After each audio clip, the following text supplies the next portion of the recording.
remove bone spurs, which causes disc fusion and lifetime pain. He creates a minor neck incision, moves the esophagus, and drills out bone spurs from the front. It's a simple operation, but you'll stay in the hospital overnight and sleep. I went home to North Carolina after surgery. At 11 o'clock or 11:30 p.m. 3 days later, my wife heard screaming she had never heard before. Maria, our only child, cannot feed, speak, or walk. In addition to seizures, she has Rett syndrome. My wife thought my daughter was having a seizure. Maria abruptly jumps up and runs along the corridor while asleep. I writhe and cry in pain when she returns to the bedroom. Melanie turns on the light, and I say, "I have never felt pain like this before in my life," then forget everything. My pain caused me to black out. A neighbor swiftly checks on Maria when my wife calls for aid. Good thing we're only 3 miles from the hospital, and the ambulance arrives quickly. Paramedics arrive. They know I'm having a heart attack, but not its severity. The cardiologist is not on duty when we get at the hospital, so I am rushed elsewhere. My doctor prescribes nitroglycerin, a blood thinner. My wife compared it to the Exorcist, and we were both placed on the gurney in the room with the nurse. I felt like someone had aggressively pushed me forward on the gurney when the nurse added, "Looks like he's stable. He should be fine until the cardiologist gets here." My eyes opened as I jumped forward on the gurney from my waist up. Before I could say Frosty, I had flatlined and slumped backward on the trolley. The sharp code blue sound on the hospital floor alerted a doctor and her colleagues. Once, my wife told Dr. Patel, "You have to save his life. We have a special needs child. She's not going to make it without him, and I cannot do this alone." The doctor must have felt great pressure. I'm treated shortly after my wife leaves. My medical records show they tried everything. Defibrillator shocks were considered. They rubbed the sternum hard. My silence lasted 5 minutes. I stayed silent for 15 minutes. They gave adrenaline to restart the heart. They must put a long needle into your chest to reach your heart. They gave me 4 epinephrine injections. I remained silent for 20 minutes. Finally, the cardiologist arrived at the hospital. After an emergency catheterization and thigh slice, doctors found a blockage in my Widowmaker LAD artery. 2 stents restored blood flow, but it was too late. Breathing was difficult when my heart quit beating. The second attending doctor quickly entered and inserted my neck intubation tubes. The ventilator would keep me in a coma for 4 days. That was my start. However, my Catholic heritage makes this even more astonishing. I was raised Catholic in Pennsylvania. Visiting from Pennsylvania, my oldest brother phoned our parish priest. The parish priest anointed me with oil and performed my last rites. During those 4 days, many neurologists evaluated me to determine brain death. After 4 days, the doctor convinced my wife, "We've got to take out the tubes. He's probably a vegetable. But if he breathes on his own, we'll see what we have." I choked. I couldn't move my arms for a few days after being sent to recuperation. My wife entered the room and said I was acting immaturely. I said, "Melanie, you have to believe me.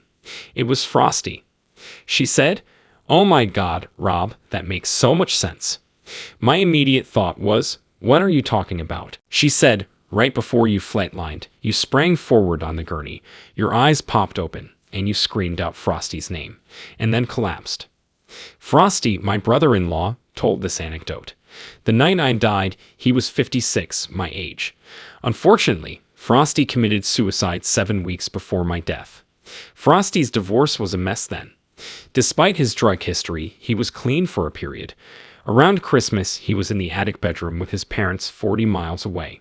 He self-surveyed land, had a full-time student daughter, and paid for her education. Frosty went out one night to remove some stress from his pressure. He took a street drug that threw him for 40 minutes. His mother asked me at 5:30 a.m., "Would you mind going downstairs to the bedroom and seeing if there's any kind of journal, note, or something that might explain why Frosty had done this?"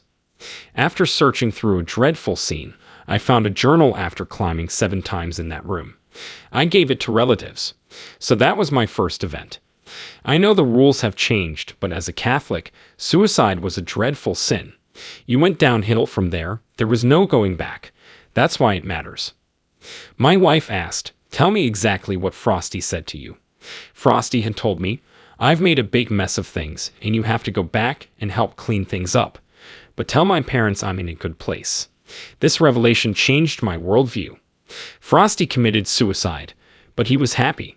I laid immobile in bed until I realized these were human restrictions, and a loving God wouldn't penalize someone for accomplishing something so complex, especially while they're confused.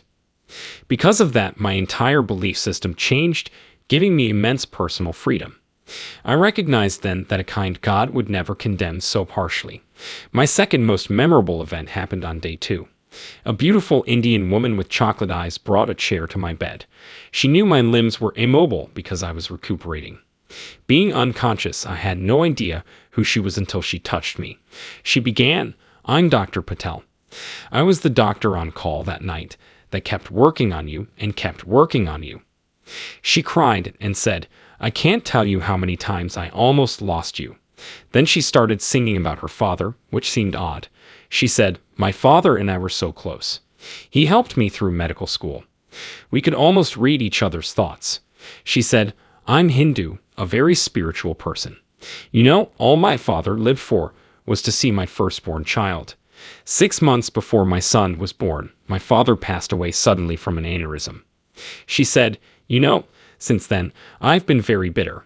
I've kind of lost my faith, my spirituality. But seeing you here alive gives me hope that maybe, just maybe, there's something else out there." It hit me like a solved jigsaw. Another male ghost stopped her care of me, telling her to keep working on him. "You can save him. Don't give up." Since Dr. Patel had to work on me for about 20 minutes, I knew it was her father explaining. She had 5 minutes to call.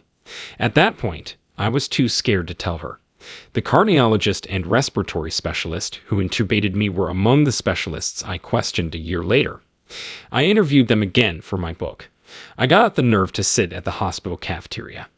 I sat with her and told her the story while bringing her 12 roses. We remember how her dad always supported her on his birthday. He never leaves her side throughout surgery. I was shocked. After that, Dr. Patel told me my heart was irreparably damaged and that a transplant was my last hope. Hearts are few even today, as expected. Due to my weak heart, I was given a policeman-like defibrillator vest as I left the hospital. It would wake me up whenever my heart stopped, which was often. Think about PTSD. Doctors cut my chest open and placed a port to drip milrinone into my failing heart. My doctor says it boosts performance but starts the clock since it wears down the heart quickly, like STP for a car. After dying on January 26, I couldn't find a heart. No one would trade hearts with me. North Carolina has 2 great transplant centers, but I couldn't get a heart. Everywhere I sent my records, nobody looked twice. Lastly, I contacted my supervisor before quitting. I told him I was leaving my Chicago job. I had no idea he spoke with the company owner, a University of Chicago Medicine Medical Board member. He helped me get into University of Chicago Medical School. On April 20, 2016, I began my months-long pre-transplant testing at the University of Chicago Medicine to establish my heart transplant eligibility. Before getting my heart transplant, I had to undergo all of this testing since cancer and other disorders that render you unfit for lifelong immune suppressants can prohibit you from receiving one. Having another ailment prevents physicians from giving you a heart. Hearts are scarce. I thinned and got sicker over months. I finally had right lobe pneumonia. A drainage tube was placed inside me. A pump was installed to extend my life, but it failed. The worst disappointment followed. In late May, my transplant team told me, "Rob, we found something in you that disqualifies you for transplant." They withdrew me from the waiting list. At the time, I weighed 174 pounds. Now I weigh 132. Even my family said I looked like a weathered old man, green and unrecognizable. My body was in pain that night. After being eliminated from the transplant list, I called my wife in North Carolina from the 8th floor of the University of Chicago Medicine. I told her I was devastated. She nearly broke from anxiety, answering, "I'm just going to come home and die naturally." I slept in my Lake Michigan facing 8th floor room. From there, Lake Michigan seems like the ocean and you feel like you're in the middle of it. A massive storm rolled in, bringing lightning, thunder, and pouring rain to my window. In my room alone, I felt like I might attract all unpleasant thoughts and blunders. Everything I had ever done wrong came flooding back to me, including you have no value, you never found your purpose, your life has been a waste, and you prayed for your daughter to die. It felt like a sinister being had crept into the room, baited me, and was breaking my will. At that point, I had a sudden anxiety attack. My heart sped up and I perspired. I had a fast heartbeat. Despite the heart monitor beeping, I could only say, "Do with me what you will." In my book, I call this domain the ethereal. It was like the curtain had been pushed back for a millisecond or two to reveal the spiritual dimension. I stood in the middle of nowhere. Looking out an airplane window on a blue day best describes this. Everything is visible, but you see nothing. Yes, I can explain. I stood there thinking, what the fuck is going on?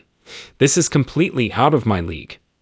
I saw my weary, gaunt body dying in my hospital bed. Still, I could picture myself in that green medical gown in the middle of nowhere when the alarm went off. I felt perfect and at ease. Then I saw God and was disappointed. No one welcomed me, not my deceased parents, friends, or angels. No music. None of the five senses seemed useful. I was sensory numb no matter what. It was almost synchronistic and psychic. I suddenly realized that all I needed to solve any difficulty was to think about it. I felt like I had connected to the universe's vast, wordless knowledge in that moment. My essence was like a grain of sand, as if someone had snatched me up and scattered me across this endless cosmos. I sensed God's craftsmanship right then, with teachings like, "I am the power behind all things. My power is omnipotent. This is the foundation for everything. This is the divine source. And this is your real identity." At that moment, I knew I was more than my appearance, nationality, and faith. I suddenly connected with everything. God utilizes us as vehicles for his life and expression. I knew that. After my father died in a steel manufacturing accident, when I was 5, I struggled to find my identity until my early 20s. The Creator's love and light were my genuine identity, and I realized I didn't originate from my parents, but through them. At that moment, something amazing happened. Seeing and joining this enormous, glittering web of lights. The web's nucleus, tentacles, and dendrites link like a neuron in a plant, solar system, or brain. The tiny light sparks in each nucleus generated this amazing network of countless glittering specks. This intricate, eternal tapestry hangs from the cosmos ceiling. I learned that tiny specks of light with all kinds of quirks make the universe infinitely potential.